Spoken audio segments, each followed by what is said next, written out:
Your job is not the obstacle. What if I told you it's incredibly easy to study, work, and still have time for your favorite activities?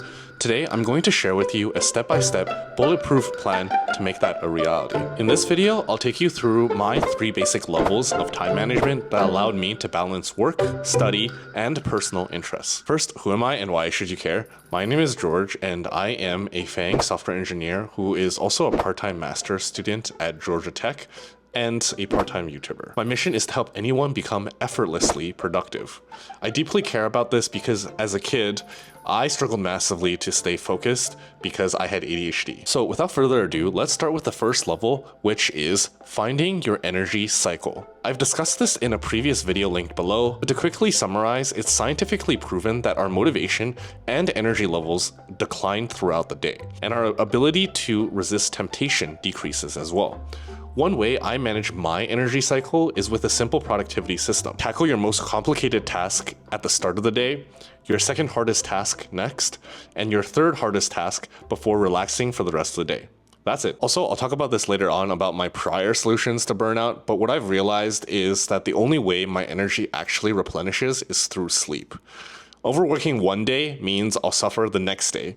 Too many overworked days means it will lead to burnout. However, I think our typical solution to burnout isn't effective. For me, previously, instead of sleeping or resting, I might go out drinking or play video games all night as a de-stressing activity, which often left me more tired the next day. When we do these things, we don't typically solve the root problem, which is that our workday is way too hard. We actually make it worse because we're actually also not resting properly by going out all the time to de-stress. So my strategy to solve this is a little bit controversial, but hear me out. My logical answer to avoid burnout was to treat my weekends the same way I treat my weekdays, except I would use my weekends for personal work. One day, I just had a really simple but illuminating epiphany that my energy cycle does not work as a weekly cycle, but rather a daily one. I know that my mornings is where I work best, so why not just maximize every single day? This helps me not have to cram my work, school, YouTube, coding,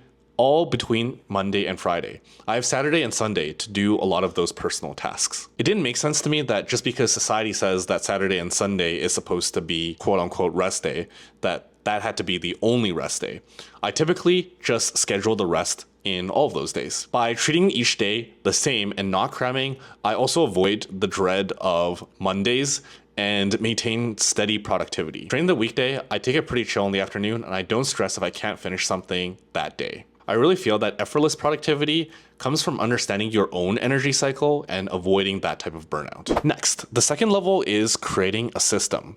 Before I explain what I mean by system, let's talk about a common mistake that people make, which is not understanding what constitutes as a really high energy, high motivation task. High energy or high motivational tasks are typically unfamiliar tasks to you.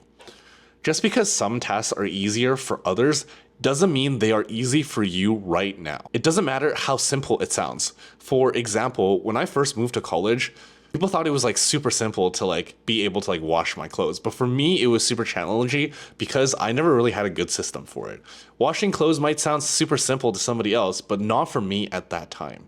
You need to be honest with yourself and recognize which quote unquote simple tasks are actually high energy for you and which ones you have a good system already. I typically keep track of all of my high energy tasks and ensure I don't introduce too many of these tasks at once. An effortlessly productive life is one where you can continually create systems so that you can move items from the high energy task pile to the low energy system pile. And for me, I've always had this student mindset, so I've always been too cheap to delegate some things away. But then I thought about it a little bit more, and if you do have the disposable income and you can't figure out a system for tasks that is very high energy that you don't like, it's totally okay to hire somebody to do it if possible. This way, you can keep your high energy tasks controlled and manageable. Now, the final key level for me is to be able to create something called high energy task exchange. Now, if you've made it this far in the video, I want to share with you a tiny little secret, which is I did lie a bit about the title. I know I promised I make time for everything, but that was a bit of a lie because I make time for everything only for the things that I realized I truly care about. I came to realize a couple of things.